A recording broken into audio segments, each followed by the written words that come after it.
Christ in the crucible. Ɔse Yesu wɔ kyɛmfrɛ no mu. Abusuafo na wɔtwe asan akɔ apro abeto yɛmbio. Yɛne wo ɛyɛ adusua ɔse yɛne Yesu wɔ kyɛmfrɛ no mu adusua no. Yɛde mako dumienu abana wieye enne na wɔtwe mu na yɛde yɛtɔso dumiensa na yɛdi kɔtena wieye kra no yɛde ɛbrɛwo. Na wɔhwɛ atifi asɛm na ɔse Christ in the crucible anase Yesu wɔ kyɛmfrɛ no mu yɛtwe mu abasisia.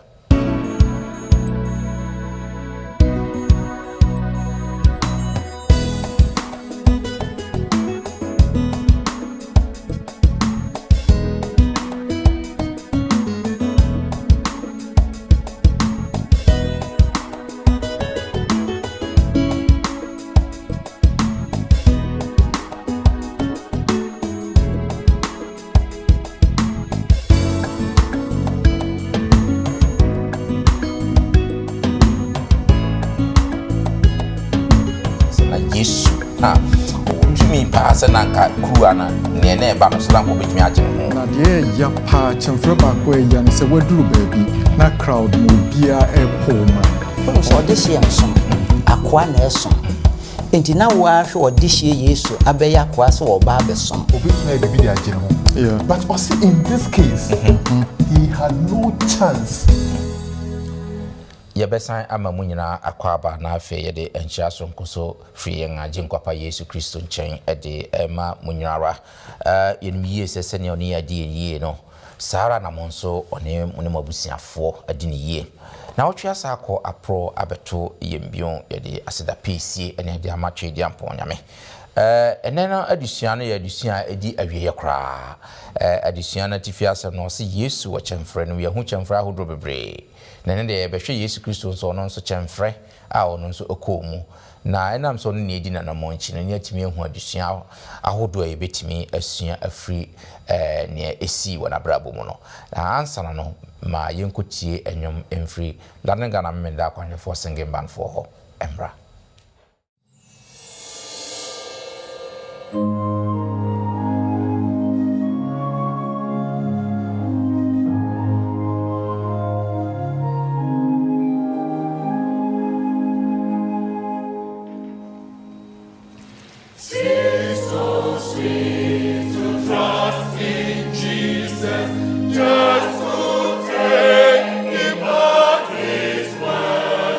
Just to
yɛbɛda singing band for ase wo enwuma a omudi adi yen adisua no anim me wo abegwafoɔ sonko wo hase a medo omudi adi akyerɛ mo sanse omo na ɛbɛboa na yɛde na otwi mu adisua ɛde abrɛmo na ansana no ma memfa asidapesi nso mfa ma 3ABN TV Ghana omo na omo boa hwete yɛdesua yeye de kowiase afana nyina na kwasɛm sɛ 3ABN ɛyɛ ankronkro dwumakuo bi omo nyɛ emfanje emfaso de omo de asi omo anisua sɛ Yesu Kristo nkranse ma ɔde ma sɛ emfa kowiase afana nyina no omo nso omo de ne sɛ yeye a omo bɛhwete afata ama na kowiase afana nyina na dwumadie no sɛ na yɛ ka no obetimi ayɛ saa nema yi saa mre ya ɛya ne hia emwa kakra so wo mwa bia obetimi de aboa 3ABN na yɛde omu number ebetu yemfoni nani obetimi afrɛ saa number no ofrɛ a obi bɛgye wo so ne obɛgye wo so no ne obedi nkomo kakra bia obetimi de aboa 3ABN no yɛsrɛ fa boa 3ABN na onyankopɔn ebe hyira wo pa.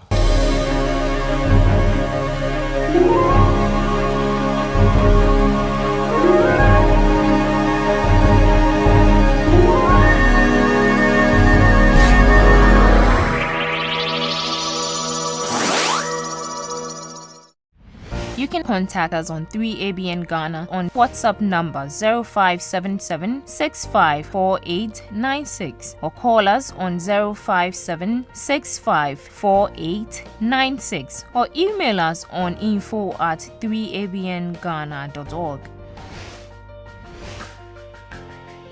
3ABN Ghana is a non-profit making channel. We appreciate your support to keep us functional. Please, you can send your support through a mobile money number 0577 654896 or EcoBank account 3 Angels Broadcasting Network Ghana 016008453096101 University of Ghana Main Branch. Visit our website at www.3abnghana.org.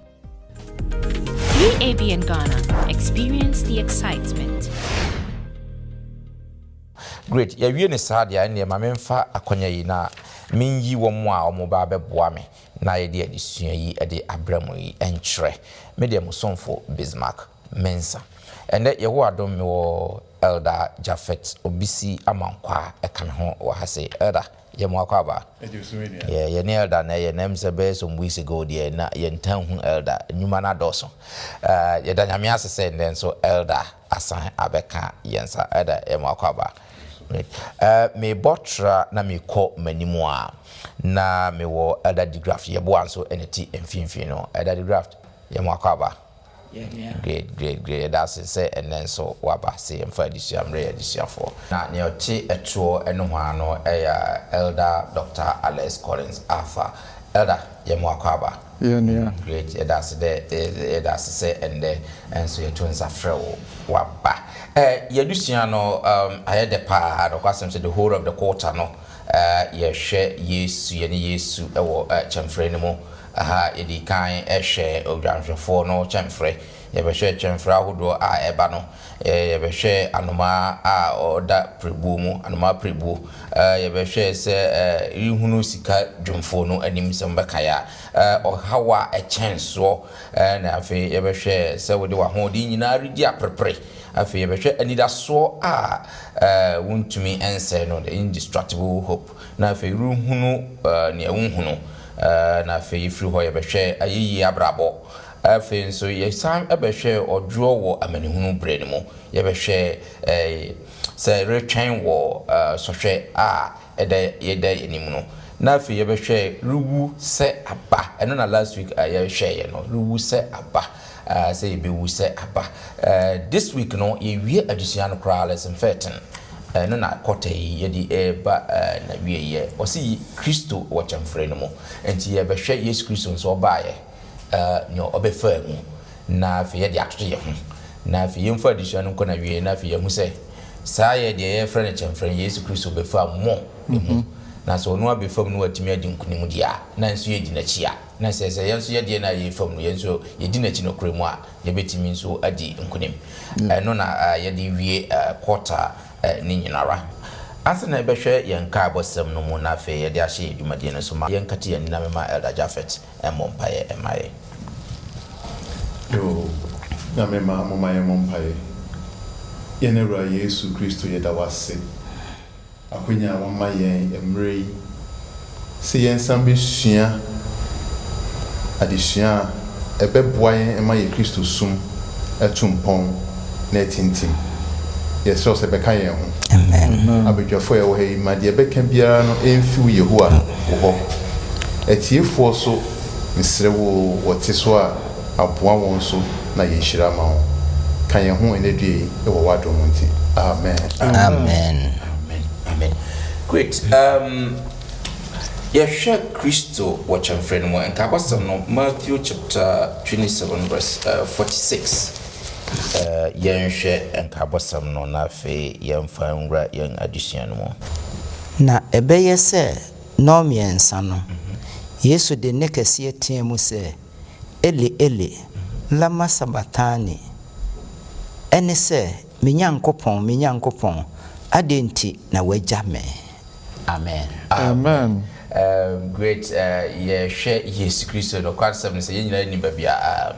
anka bosem yi efri abra na ebrena du na Yesu Kristo e wose ode ne nkwade twa so na ma me no mienu ye nya nkwaje no afede na o so okun na ye den enti o so tie mu na ode frɛ nature na eno ho ka bosem na ye komui na ye ko adusua ni mu nyina no se niema bebremu na fe yetimi adosodoso no na ya hwe krontia Yesu Kristo na fe druba bi otiamu e kansa ono a obo osoro ne asase yendi kai enhwe Yesu Kristo ye hwe ono so oba asase su ase ni obefa mu na fe yeso ye de atoto yenso ye de mu ye chemfra yenso ye fa mu ni ehu adusua betimi afiti yendi kai hwe Yesu Kristo na hyase sani osha ase ewo ni wiase a obaye hwe Luke chapter 2 verse 7 and 22 to 24 yenhwe na wo no mo ene na esiye. Okay. Akenka sem ne se na owo na bakan berima na wode ntoma kire no na ode ne tomoa adidi dakam efre se wanya kwan ahohobia no ena se ba 22 no nso a to 24 no nso kire ense na won ahudwira enaduru ye sede Mose mra no ese no wode ne kɔ Jerusalem se wode no rekɔma Awurade sede watwero Awurade mre no mu se obarima biara a wobebue yefunu ano no wobɛfrɛ no kronkron ama Awurade na wakɔbɔ afɔdeɛ sede waka ewo Awurade mre no mu enyankuku mienu ana mrono mama mienu. Amen. Amen.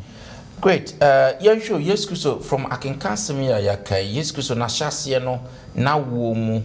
ene amambra na also oye no etisen. Yo mini abesmark men fan hyase say akenkansem a other kan mai e wo look e kan pefe say emra ye wo Yesu no o ma nya fie bia mu anwo no say enwan bom no mo wo no ena kɔtɛ nyina ye sua adeɛ fa kyɛmfrɛ mu ye mu bebre se bia ye kɔkyɛmfrɛ bim na ɔhaw no ɛdɔso na se bia awrekyekye sem bi bampo a deɛ ka ne se oh wonnim deɛ me komunti na saa we pa deɛ nka Awurade Yesu Kristo ana se ɔbɔfo bi kura na ekoma nko begyae mu na bɛ deɛ sua no kyerɛ ne se Yesu a ɔbɔ wiase nyina no Oma enya dan kura anwo no say emmoa dan mu. So some of us you lose dan one day na bia mfa say what flat mu say we lose dan ti wako rent one room bia complain pa obebo no enya agro but this is a case enya say some dan bi ne Jesus ye won to mu enwan bo mu na ye wo no na look kra emma test no ye very interesting so okay the other kind of verse 22 to 24 now na nhyehyɛ wɔ hɔ ne sɛ wowo abakan na ɔyɛ bema ɛsɛ ɔkɔbɔ afɔreɛ na sɛ ɔkɔbɔ afɔreɛ a nneɛma bi wɔ hɔ ɛsɛ ɔde kɔ na wohwɛ Luke echo street na ɔka sɛ ɔmo de enuma na ɛkɔɔyɛ nanso sɛ wokan Leviticus 12:6-8 a ɛna ɛma the law na ɛwɔ hɔ no na law no kyerɛ sɛ wodi odwan ba ɛna ɛkɔbɔ afɔreɛ. That was the standard. Na sɛ woyɛ hiani na wontumi nto odwan na wama options of enuma. Ɛdwohwɛ Luke no yɛ sɛ ɔhwɛ state how poor na Jesus na ofuo wom ni state ɛwɔ no mpa. There was no need for him to even talk about the standard option. It look go straight to the poor option. And this was the state na Jesus wom. Wow. Enti mayam who say sa or how you come se be a sometime a drew baby and juma sam or here kakrabia ba na you sooner like say you be a singing out of form. They all can say yes or bo a dinyanano. She state a wound to the extent say or giant back romantic menus canto poor option and no normal fire. Great, me that's it. Pass watch it, Missa Eddie, and my Nipana or boss from the assassin. No, Jambu Muni, no, the crowd be a hospital. Man, hospital bed, so I cry my Emma salad and no corner coca, and I will say, watch him through me. Now, no bad dear now, no Jambu Muni, no. Great Adam, I mean, see you so far, dear Yesu, more frasy. O share the Medeka elder Kaye Hoa. That is the Yesu obey Henny pa. Na me fat Yesu ni Henny Filibra. Obi a wobade na wonya metebiem na wode saa no wonya mu ato ho no aba be yakoa wonu so ode hye ensom akoa na esom enti na wo ahwe ode hye Yesu abe yakoa so wo ba besom a che se waba fom kra na hwe na wo emu kra na elder echirichiri mu yi hia ni nyina echi no enso na Herod epe no ekono eyi na firi ho. It nature say ni hia ni mu nyina echi no kra no afa de wiase no a wo ba baje kra yenso yesan atwa ye ho esan apɛ no ekuno a nature say ne chemfre ne de eso chassis no sa eso great eso pa me that say would say what this point apart from say no we hia ni grumpo na wasa figurative like as a criminal bi a ye hwehwe na sa ekuno eso onye boni bia great era Mamenti on free friends, yes, Christian, more phrase. That's you. A very interesting point that Minion Pinfo, Edika Ediaba. Now, Ostan John Swa, John Sono, a canon, a quaint no so many Sayara who Shebra Nathaniel, Philip Ecohu Nathaniel. Now, all catch no say, Yahoo Messiah. No share anu year Nathaniel Edemaya ewo John 1:46 na brofumu ni mekan kakra wa ha yeah or say can anything good come out of Nazareth yeah kura anase mpotemu ana Yesu etie kura no na kwashi mako ho that's right eti say yenkro nkra yefisu kro bi wo ho abebi wo ho obo ho a obi anim say exactly me bobidin wa ha but area bi wo ho obodin na obi ahun say yes ha de yemfa ho anase ha de enunyam bi ani ho sa na Yesu ni mmofra bremu no ekoye ye say bebi onyiye na afi otena yempo no na ebodin a Israel memu no na nipa pompa ate Kamasa ko say or some be Messiah kraka ho and in the chair say Jesus early years no broni beka no were difficult years wan fa na ho krokra na no nti no say yesua say ye fa chemfremu a it means say Jesus so e fa chemfrenu ma bi that's right enye say o ka bi keke na akire say ye mfem no wan fem wa yensa na ho kese na ma yen na yenyina no se yesua bibi fimu a ebe yenhira amaye great mfa me kan bibi kakra fa babi a yeho Yesu no na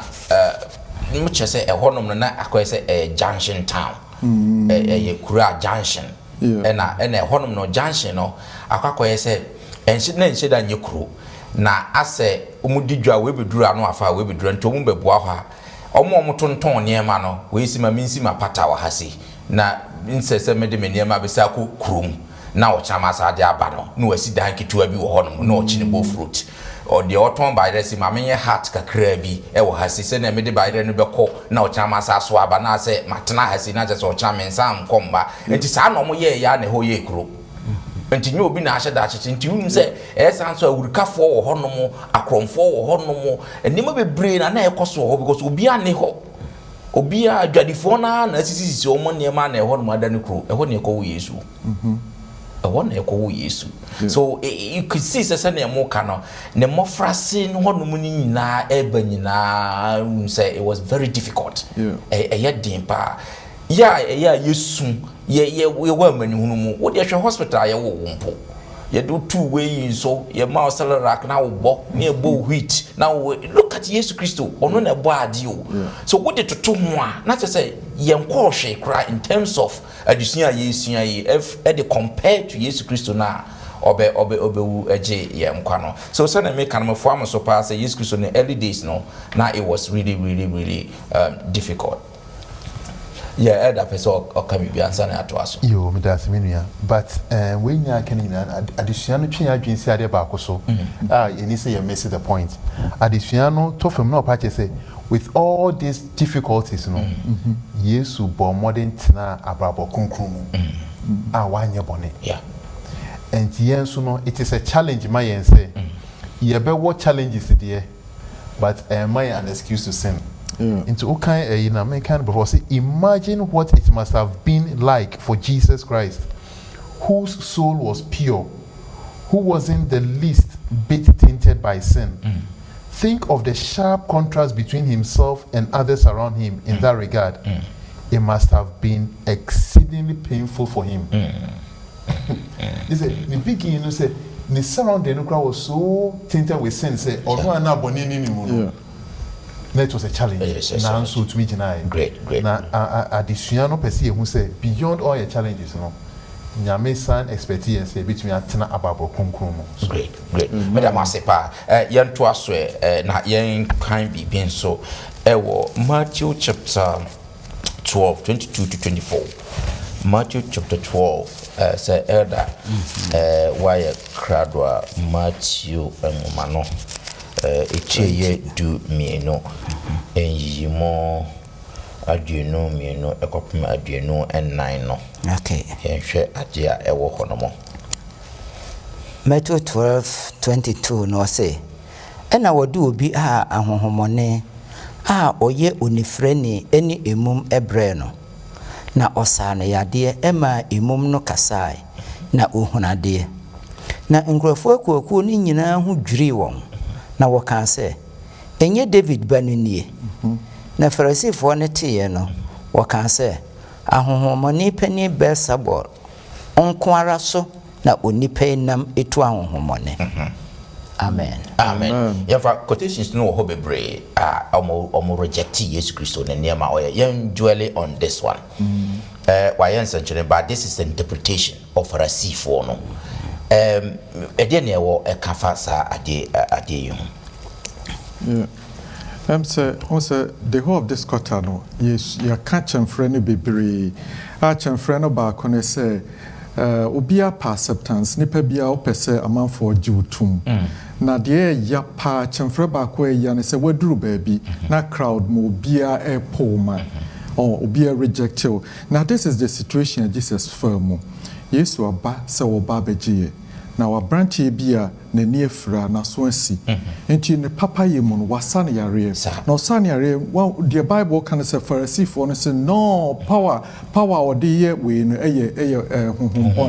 enti we shall look 4:21 and 30 and also Jesus can some traman for can we no say na enya Joseph carpenter ni ne bana we fe ogina han sama kese no kan just say some of can o ma brena say they have no ne credibility ne ni mudro nyina mpo no oma brena say and na kan John 8:58 and 59 so na Yesu ne omo kasa na o say oh ansa kra na ebe wo Abraham na mo ho oh wo kan say no say waka bususem oma famo say omo be si na bo we nyina kire kwan a omo fo aso a omo po Jesus on brena say no do for the entire Yesu ya we nyina ne say yɛsɛ kyɛmfrɛ deɛ obiara bɛfam bi yɛn nyinaa yɛfam bi saa mmere wo nam mu bi me nso me nam mu bi bɛduru baabi no kyɛmfrɛ bi a wobɛfam ɛne sɛ nipa bɛpo a ɛbɛpo nipa yɛ acceptew na sɛ ɔmo di wo ho fɛw bi wo credibility ne wei nyinaa ɔmo ɛde wo hwe fam nanso sɛ wokɔ saa emu a hu sɛ yesu bɔhyɛ a wɔhyɛe ɛwɔ adesua edi kan yɛsuaeɛ ɛwɔ Psalm 23 sɛ mene mu wɔ hɔ mmerɛ nyinaa kɔtɛ nyinaa ɔsɛ in the crucible with Jesus sɛ wokɔ saa kyɛmfrɛ no mu a ɛma wabɔ mu hu sɛ Jesus akɔmu da nti sɛ ɔka sɛ ɔne wɔ hɔ a ɔnim how it feels sɛ yɛ rejectew sɛ yɛbu w'animkyia ɔnim how it feels nti wɔhyɛ ɔbɔ sɛ ɔne wɔ hɔ ɔbɛka ho a nya saa gyidie no na din nante mu kɔpem sɛ Yesu bɛyi wafiri mu. Amen. Amen. Amen. Yo, kakra mede etoa elder de no so no. Akenka so akenka no wɔ Matthew 12 ne de no. Wo de mom yɛnhwɛ ade a Yesu yɛ nankasa. Onipa no oyimum ɔsan yɛ ni frɛni. Mo Farisifo yi nyinaa mo wɔ hɔ sɛ nipa yi. Menkae so mo dwen ne ho, so mo dwen ne ho. Wahu nipa ne hia yaresa. Enti senka omo hwe dwumadie nankasa kura no a wodi ye no pa so nanka wo mo de kasa ka bia ko mbadwen Yesu ho kakra but wo mo anhwe adwuma Yesu ye no no wo mo ko hwe Yesu no a wo mo mpe nasem no na wo mo pe kwadu de abɔ no agina so abre nase eni nti no ade oyeye no honhomone no kura no a wo mo ka no ontumi nnwo nanso sɛ bɛyɛ wo betumi adan nipa ho nyinaa adwen ama wo mo nyinaa ba begina pɛn sɛ Yesu no ye beyi na ma na wira aho ne ho ama fei di opɛ sɛ ɔbɛyɛ no kura ontumi nnwo no kura no ɛne sɛ wo mo kɔfa sɛm a ɛbɛtwe nipa ni nyinaa adwen aba wo mo so ne yetia Yesu enti ka wo mo dwene abrantie no minim sɛ senka ni busuani bi wɔ hɔ paa ebia ne ba ana ne papa ana ni nipa bi ebia bra wo ma brechi a wo mo achi ka wo ma bɔ na da ya da no sika ya giedie mu bia amfa yaresa ama na ka saati bia we sei ka abrantie ho atɔ no a ka ya ye ne anigie nanso no de mpanimfo ne ye ka won hye ye ne nti no wo mo antime mfa ni je na ama enti akodane ne time sa nti we nyina na ekire yen se ye kwate bi eti se mu a ye mra mehwe Yesu no ayedi na chi no example enti wo se magya mo nhweso se munima na mo echi enti wo kan Peter den wo se ono wo fa yawo ne abebrese ne amanie mu gya ye nhweso etina che se Bible no itu yemfo se one ye ne wo chemfre no mu a na che se Yesu ye experienced teacher e wo chemfre mu a ampa eye no kure se one ye ne wo yes and so what the buyer as a most of times ne face sa ne ma bia me ka se krampo bi face sa why ya the papa o a ofi se wo hia recognition acknowledgement e wa asarfo mu e wa adwuma mu bia ya wote nanso ebinumu pekwadu e de atia o ma wonte wo ho ase wadwene se wo nko ani bi ato na Yesu de ye ka ho asemi and sometimes no yemfa mara ya setramu bibia ni ho ato ya Yesu anhu no double what I say because sometimes we all face it utim say ade ya wo ye die no kwasem se nka wo hia abasobo wo hia commenter wote no wo hia nsama nka nkrofo e ka no be no na wote ama enu krompo nti why wadwe say akra de majai menye bio because nkasa ne we kura Yesu Kristo betimi akasa me na me ka asa me beje mo nkwa majai me come soro me come baby and the same way sometimes na ye pese e ko the direction say sa na mo ka de majai by Yesu Kristo anyai oja ya nka me ne ho ani da so bia ani ho so it's a lesson abusiafo Yesu na ye famu aba se ne be ya ye ko yenim wo heaven country ya yetimi akọ yenim torch ye nto aso ne nsan hwe ye sese na we ye dinya yenko yenim ani hwe gesemani so de kosi ye de to Yesu Kristo ewo gesemani hwe Matthew 26 verse 39 na fe iwi nso aya hwe Mark 14 33 to 36 and so yenhwe ne si ewo honom nso. Matthew 26:39, then Mark 14:33 to 36. Okay. In country Matthew dear no. Matthew 26:39 no. I say na ọkọ n'anim kakra di n'anim kubutu fom bọ mpaye se meja se betumi a makruwe insa me ho nkọ nanso enye se de mepe na se de wo pe. Amen. Now quickly no yen huri nyenhwe Mark 14:33 to 36. Mark 14:33 to 36 no so o say na ofa Petro ne Jacob ne Yohane eka ne ho na ne ho frase ehiehia no na ne ho yira no na wo se won se awerehwa hye me kra so edi ko wom montena ha na monwen na okọ n'anim kakra ko butu fom na obọ mpaye se betumi a dono ensan ne ho nkọ na ọka se aba eja utumi nnioma nyinaa ye yikuruwei efiri me so ekọ nanso enye de mepe na de wope. Amen. Amen. Yo yemfa ensi ya edian na Yesu Kristo efam anase edian mfoni ena saa yitosemi etwa kire yo minya Bismarck eye mfoni a eye hu na ya reho esanse yedikan ate ase se Yesu ya ye kan ho asemi ono na obo wiase nyina oyinyame a oye na dwen se adasa ho donti no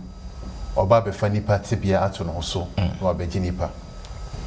na waba sa tibia num na emre ya aso se nienti a oba asase so yi oba be di hujuma no ni Peter Yakubu eni Yohane akose ekobom paye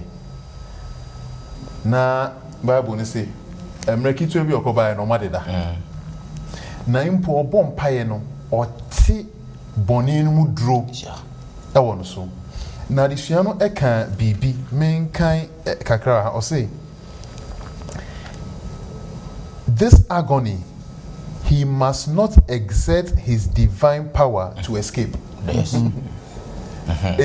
Yes. Say at that point na Yesu akwanya bia say or didn't to me ni tumi or tumi frɛ osuru tumi yeah na otumi di pipe di ma no. That's right. Mo kai say bra Petro etwa osofo no aso na kwa na aso no yeah oka che ne say ana osusu say mentumi mfrɛ abofo mpempem which means say na Yesu ya aware say obetumi bibi di agye no. yeah But also in this case he had no chance, he had no option oni akwanya bia say obetumi exert that power also ko oyaw sa oyaw no. Yes. Na do baby am sure say me we go to experiences here. I said your friend you are boxed in. You are boxed in. yeah Oye o ho hwia utumi nje o utumi say obetumi aye bibi part ukoye bibia sebio institution so e de beba no na wa hye wo so To keep quiet and suffer. na wa bre yeah sana Yesu ye na emani ye hu se Yesu ye sama ide a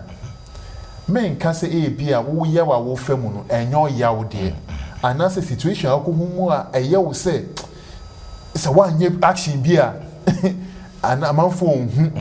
na watumi adede wo hu na enye ni mu odin de ba Yesu person set example ma menu no say edu ba bia eni se e prese e be ko ama ye ho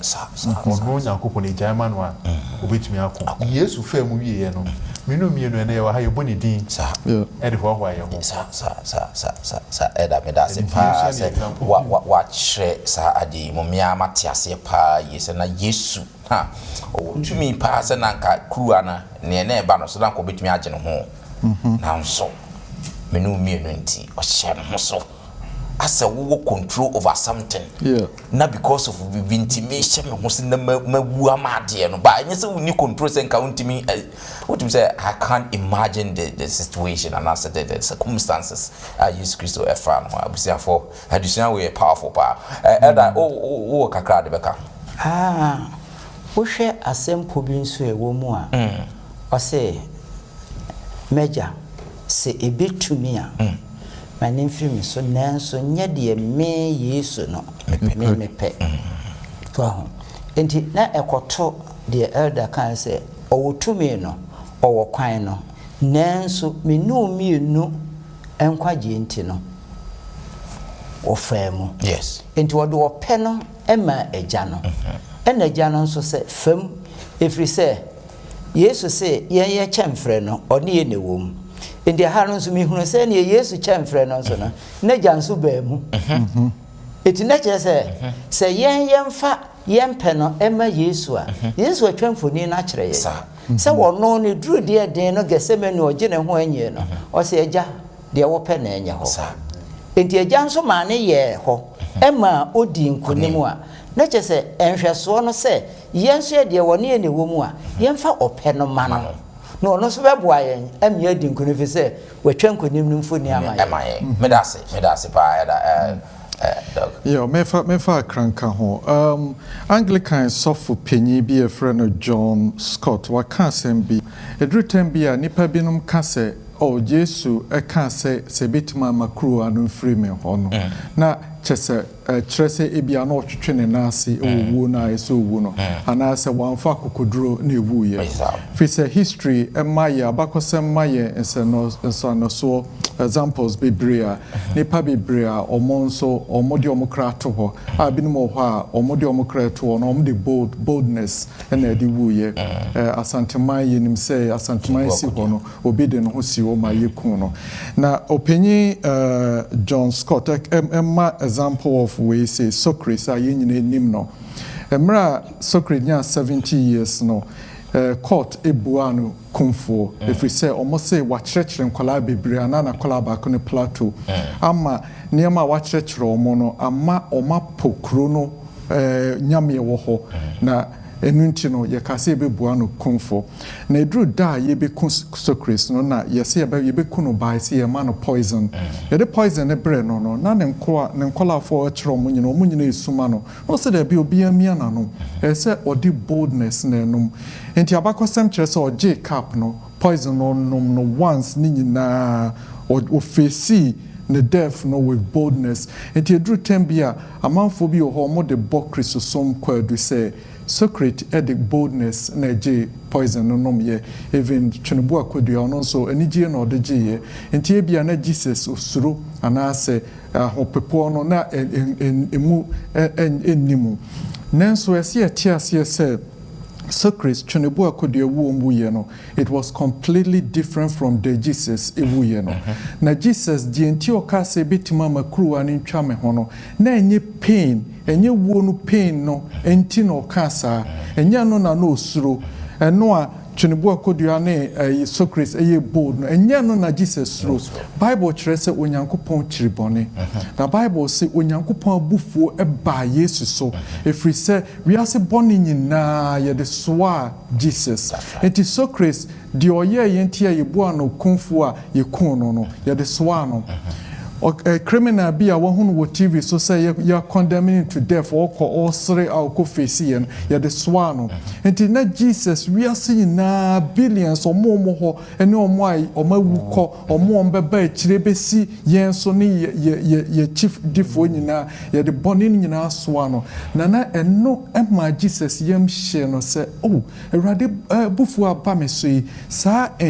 separation timdie na eba no ebe ye permanent na the Bible kyerɛ sɛ eno ɔka sɛ betima makruwa no mfiri me so na enye fear sɛ ewuo no physical way no na osuro great me that say dog wa clarify what churches are enyema no because me say nipa bebre ebe fa sansem no e de aye ensem a omo kan in any case krampo Yesu Kristo na owu agya dasama nyina nkwa so kriti de said de wa kyerɛ mo no nipa be for a watimi a kyerɛ mo ade no omo na ono no oye ayiba Yesu Kristo be wu agye nipa nyina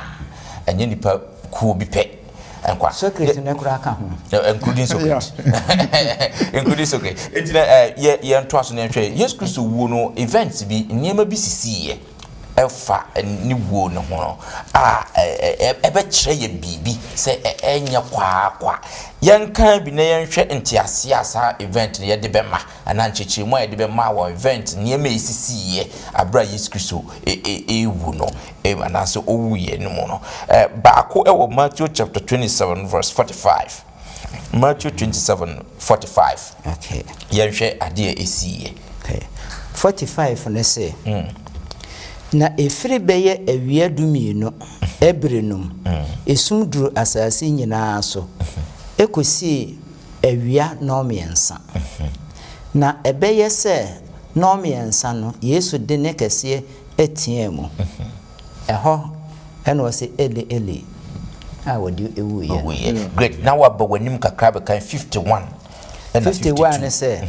na hwe ntuma etwa sondan no mu timienu fresro di besi fom na asase wosoi na abodan pai that's right na abodan buebue na nipa kronkron a wawuwo no mu bibebre nyane na ni nyane akire no wofire won abodam ko kronkron no koyiyi won ho adi kyerɛkyerɛ nipa bibre amen Amen. Era yaba church event surround Yesu Kristo ni wo yi mu sign events anase enyama ya kan wo trosem no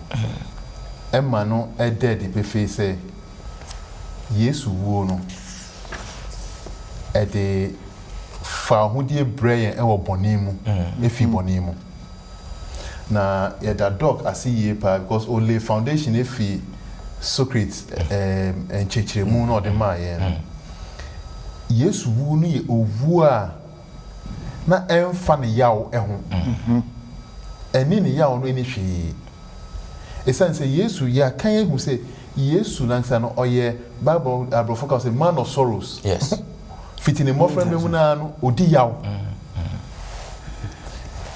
enu ntino na sa owu yaw no enya dia na eha no na emom no eye hunhum insusuanso no na ehu hia no that's right why na ni wuo emu no esuma ba be at least 3 hours esuma kata bia to make kind of say must it is for all these non hwere miensa na Yesu she sumu emu how would he have felt yes na chese Yesu ewuo no ankasemu no oyawa de be na echen honhom yaw no echen hunamu yaw no that's right esan se me gidi se sa don hwere miensa no mu no hyemu no eniama na odwen eniama na ebiamfoni bia na etwa kire no nti enya nwanwa se edu 46 no otiemu se Eli which is minyame aden wapa omo esan se ofa bibimu a meni umienu no yemfa bi mu da but eniji sem a wo Yesu wo mu ene de kan ewo 51 and 52 no say edi fa hodia eye emudie ebreye to the extent say yenya dansidie say awufu a ewu mpo etumi nyane Yesu wo wu ye no na yo yawo de eyo yawa nanka bunsam nyaaya beti no afi eja no ho na adasa nyina so akowie bonka bi mu nanso ankoba ne saa Yesu yawo ewu mu no e de fa hodie mo e de kunde ne brɛ pasemune wo hwɛ Yesu ni wuo na nkasa we ye ma ne sɔre Yesu ni wuo na nkasa no ene ma esisi ye no eye adanse pa kyerɛ sɛ yentimi ensakra no wiase we mu da efisɛ niema esisi ye no eye niema eye adibɔ mu niema ena esi ya onipa ntimi nsesa no hwɛ esum eduru ye onipa bia scientists for ntimi nyo bi esi de toso bio nipa na omawu a ose akronkron for almost sorry ye why na etimi aye bi esi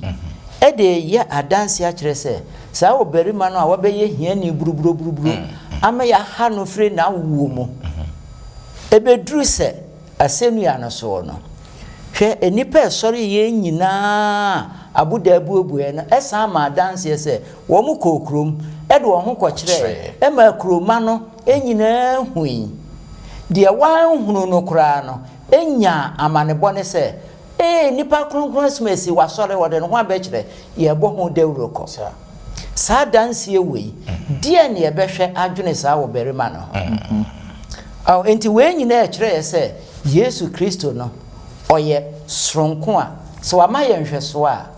anuanom esese Yesu mukua great yemfa sorry edition sem say yemre no atiaye na yemfa we mfa sorry yen edition hwe asmafo ensem no asmafo enwoma no etwe dunai yemu aduenu mienu chapter 14:22 na fe yababa hwe John 10:28 ni Romans 6:23 na fe yemfa sorry yen edition to first of all yen hwe Acts 14:22 no do de mayeni hihye asuafo ne kraden tu wonfo se wontena gidinum ka enso se etwase ye nam amanihunu pii mo ko onyankopon ahenem amen afi yenhwe promise bi nso ewo John chapter 10:28 John 10:28 Yohane engoma no etweye edu imu aduno anwotwe yenhwe asoma no so o kan wo ho okay 28 no so say na mema won dankwa na worenyira na obiri nhwim won emfiri nsem amen say Romans chapter 6:23 na dia say popular quotation ayina yenim Romans chapter 6:23 no 23 no so say na bone aketua ene owo no nyankopɔ adom akyɛde ne dankwa ye na awurade Kristo Yesu mu amen but yenhwe akenkan sem ne yicho sem ya kan yo ye bɔ tofa ɛdeɛ na yesua afiri emu wo adusua yesua no kɔta imu nyina emu this semedi free Roman for de ne ba wa kyerɛ yɛn ade a ya hwere ye dankwa ena ye hwere ye no de abesie ne mu amayen owuo enti ya hwere de pa akwakofa adebone ena Yesu kire yen se obema yen dankwa amen etire se obarima hiani mobrofo no ni mu ena enkwa no ewo okay enti odesa nkwa no ebre na chese wo ye no wabetwa owuo no ka ama yen se obre ni nyina mu no enkunimdie abeye yende yo medase nim dog na pese obam odofo kota nyina desua yesua no e kire ye se uye Kristoni na oye wadwen se obebo abrabo papa odi onyame asem ebe nantia obekwa kyemfre mu no na o hye yebo ewo Acts 14:22 se Kristoni akwantuo no obekwa kyemfre mu efri se Yesu Kristo ayedi na chi no na o twedi suan ya kire se ono nso ko kyemfre no na so ani gesem ne se nam se Yesu akwa kyemfre no mti o how bia wo kom amane bia wo kom o yaw bia wo kom kyemfre bia wo namu no Yesu tiase na ani gesem kra ne se o se wo de sa kyemfre no esiesie Psalm 23 adisua di kan yesuaye wo se wo Yesu aso yensa wo de ye kosoro fie David se Yehowa ne mehwefo nti bi bia hiame na wo de ye kɔ no eduru ba bia asetra no na ede eduru ba bi so no de wakɔ ba bia yo yaw ene ye yawo ho kyemfre num na so se ni nyina no o kan ho efri se wo de wo kofie eno na wa hye ye se ni nyina wie ne se bocha wo de amaye ne se wo de siesie ye osoro aheniem no onyankopon pese o ye perfect gentleman fa bone en course right hiniemu eti so hu se nkekan bia wo mu a odo be fa chenfre num odo fo nya botre na twen nyame efi so nyame siesie o e de wa course right hiniemu yo me that's doc Ada yo me that's me say other degree of no kind Philippians 1:29 amami Philippians 1:29 on kind be so if you want 29 say Efri say mona wode adom mo say Kristo nti enye se moji nu di yenko na emom se ni nti mohunu amane nso amen amen no kwani me kan we no na say Paul pa o show say na dwemu da ho de say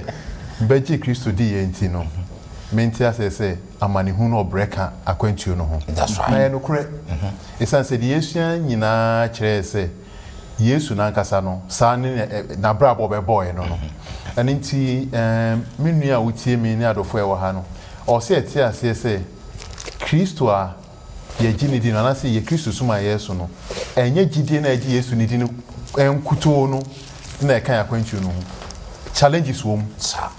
ibu ho yare bi bebo ibu ho adwuma bi bebo ibu ho sikasem ho be dia ma ibu ho abusuafo kura be po it comes with a package yes magi Yesu edi it comes with suffering challenges nanso eni ni de kenkan wo John 10:28 ni de kan ho say oya we nyina mu no Yesu say meka wo ho say Yesu be wie nkunimdifo a yeso no ye hu say Yesu be wion kuni difo beni ti sema ye me wo me eni se nyame bibia ni ho nyame epese ye ya ono anka set example ma ye ni nyame hwehwe fi ye ho bia o set example ma ye na eneso ye hu se ye nyame epese ye tumi fa ya omo na ono anka set example ma ye intention ye nkran se nyame o nja ye sada e be wion kuni de ma ye yo medamwase maya de pa abusiafo aha na ye de sua no ebe twe Yesu Kristo wo chamfre no mu ya hu se ne Yesu Kristo fi na mofra se ne abrabo ye din ma no akopem asenia no so eno no ye ya otimi ewu ye na ode jemi no mi no kwa timi nim o hawa wu mu ena se ne maboafo no achechre no ye nkoso ara ne antwen wo chamfre no mu emre papa mu no Nyankopon ebeda no ho adi ewo ye abrabo mu ye de adusua mako dumiensa e de abana wie ye da mu nyina ase se mu nyina mo ne yen ayesa adusua yi ye beda tre bien fo nso ase se ye adusua yi de biara omofa na omo de ko wiase afana enyina ede emaye ye stress se wo hwe YouTube and as Facebook ba bia hwe biara wo asembisa question ana so wo mo bia obetimi atwero comment wo bia wo hwe platform bia wo hwe wo so no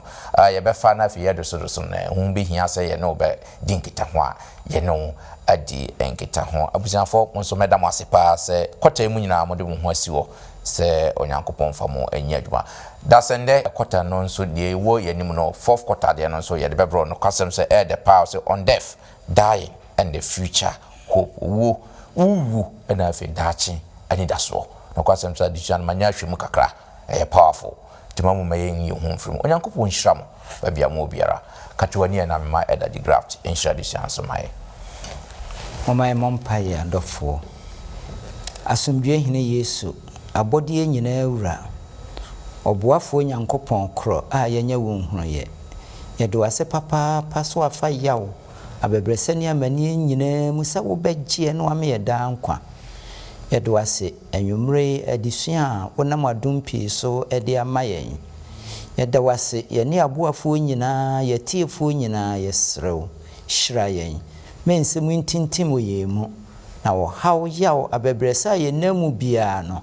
yenya hotoso ene awrehyimu se esiesie yen ede akọ sura henemu agya kayen ho na boa yensa na wahu yeda no yenyina na madom so anyiwani madom abodom so ye bisade nyina we ne dofo ne agenkwa Kristo Yesu dimo amen amen